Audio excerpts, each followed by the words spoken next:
학생 여드름은 대부분 잘 씻어도 해결되는 문제는 아니고 안 씻어서 생기는 문제도 아닙니다. 대신 이 신호를 꼭 보셔야 합니다. 학생 여드름은 피부 문제이기도 하지만 로 이어지는 경우가 있습니다. 여러분 안녕하십니까? 피부과 전문의 허영수입니다. 제가 오늘은 여드름 없애는 법 알려드릴게요.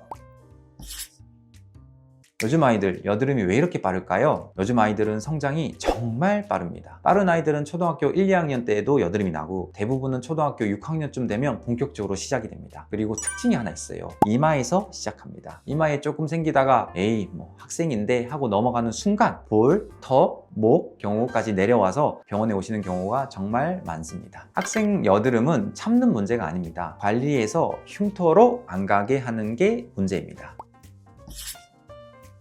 부모님들 아이 여드름 때문에 이런 생각 한 번씩 해보셨을 겁니다. 학생 때 나는 여드름은 다 그렇지, 크면 괜찮아지겠지. 맞는 말입니다. 여드름은 대부분 크면 좋아집니다. 그런데요, 여기서 딱 하나 꼭 짚고 가셔야 합니다. 흉터는 크면 안 없어집니다. 그래서 오늘의 영상의 결론은 이겁니다. 학생 여드름은 안 나게 하는 게 목표가 아니라 흉터를 안 남기는 게 목표입니다. 오늘은 무조건 하세요, 무조건 하지 마세요 이런 얘기 안 하겠습니다. 부모님이 판단할 수 있는 기준을 정리해 드리도록 하겠습니다.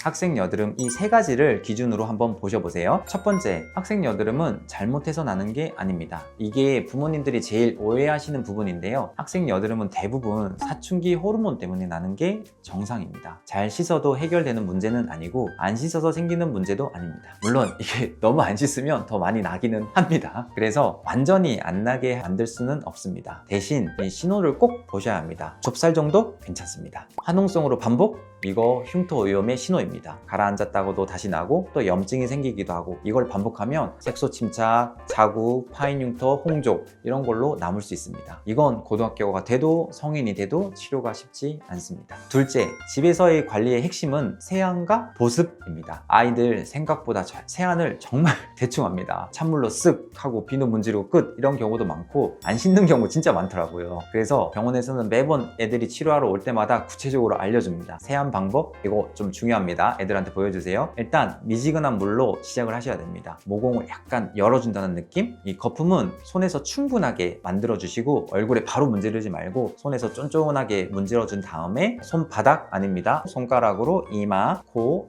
볼, 턱 주변 나눠서 조밀조밀하게 세안을 하시는 게 중요합니다. 늘 제가 하는 말이 너무 대충 씻으면 진짜 여드름 많이 난다 라고 이야기하니까 그거 꼼꼼하게 세안하는 거 애들한테 가르쳐 주시면 좋겠습니다. 그리고 보습, 이거 진짜 중요합니다. 학생들 제일 싫어하는 게 보습제예요. 답답하다, 뭐 이 보습제 발랐더니 더 나는 것 같아요. 근데 실제로는 반대입니다. 겉이 건조하면 몸이 이렇게 반응합니다. 기름을 더 만들어야 하나? 오히려 반대로 보습을 꾸준히 해줘야 유수분 밸런스가 맞고 장기적으로 밖에 피지가 많구나 하면서 속에서 피지가 줄어듭니다. 셋째, 병원 치료는 흉터를 끊는 역할입니다. 부모님들이 가장 많이 물어보시는 질문이 이거예요. 꼭 병원까지 가야 하나요? 현실적으로 말씀드리면 병원 치료의 목적은 여드름을 싹 없애는 게 아닙니다. 이미 생긴 여드름이 흉터로 넘어가지 못하게 중간에 끊어주는 역할을 합니다. 학생 때 여드름은 어차피 또 납니다. 문제는 가라앉았다가 다시 나고 염증이 반복될 때 흉터가 남는다는 겁니다. 병원에서는 보통 안전한 압출 관리로 막힌 피지를 빼주고요. 필요하면 먹는 약, 바르는 약으로 염증을 눌러주고, 화농성일 경우에는 염증 주사 같은 걸 병행을 합니다. 학생 시기에는 레이저로 흉터를 없애는 것보다 흉터가 생기기 전에 끊어주는 게 훨씬 중요하고 가성비가 있습니다. 그럼 병원 관리가 특히 효과적인 아이들은 언제냐면요, 모든 아이가 병원 치료를 꼭 받아야 하는 건 아닙니다. 하지만 이런 경우라면 병원 관리의 효과가 충분히 있습니다. 화농성 여드름이 반복되는 경우, 그리고 가라앉았다가 자국이 남는 경우, 이마에서 시작해서 볼, 턱 점점 내려오는 경우, 중학교 2학년 이후 외모에 좀 관심이 생기는 아이들, 치료를 본인이 이해하고 따라올 의지가 있는 경우, 이런 아이들은 압출 관리, 약물 치료를 병행했을 때 흉터 예방 효과가 확실히 좋아집니다. 반대로 이런 경우에는 너무 무리해서 병원에 안 데리고 오셔도 됩니다. 아직 외모에 관심이 거의 없는 아이, 부모님 손에 이끌려서 억지로 병원에 놓은 아이, 이럴 때는 집에서 기본 관리만 잘 해줘도 충분한 경우가 많습니다. 공부도 마찬가지죠. 억지로 학원 보낸다고 성적이 갑자기 오르지 않습니다. 여기서 또 꼭 짚고 가야 할 비용 이야기 해보겠습니다. 부모님들 여드름 치료 비용 부담되는 거 저도 너무 잘 압니다. 중고 시기에는 교육비만 해도 이미 큰 지출이기도 하고요. 무조건 하라고 말씀드리고 싶진 않습니다. 다만 한 가지 고민해 보셨으면 합니다. 학생 여드름은 피부 문제이기도 하지만 자존감 문제로 이어지는 경우가 있습니다. 여드름 때문에 집중을 못하는 아이, 사람을 만나는 걸 위축해하는 아이도 실제로 많이 봅니다. 그리고 흉터는 학생 때 끝나는 문제가 아니라 성인이 돼서 이제 사회생활까지도 이어질 수 있는 문제이기도 합니다. 그래서 저는 이렇게 말씀드리고 싶습니다. 부모님의 경제적인 여건 안에서 가능하다면 학생의 피부의 상태와 학생의 의지를 보면서 현명하게 선택하시는 걸 추천드립니다. 그리고 실제로 이렇게 관리받는 애들 중에 공부 잘하는 애들이 생각보다 많더라고요. 그래서 자기가 좀 여기서 스트레스를 팍 풀고 또 집중하는 경우도 있으니까 아이의 캐릭터를 한번 잘 파악해 보시는 게 중요합니다.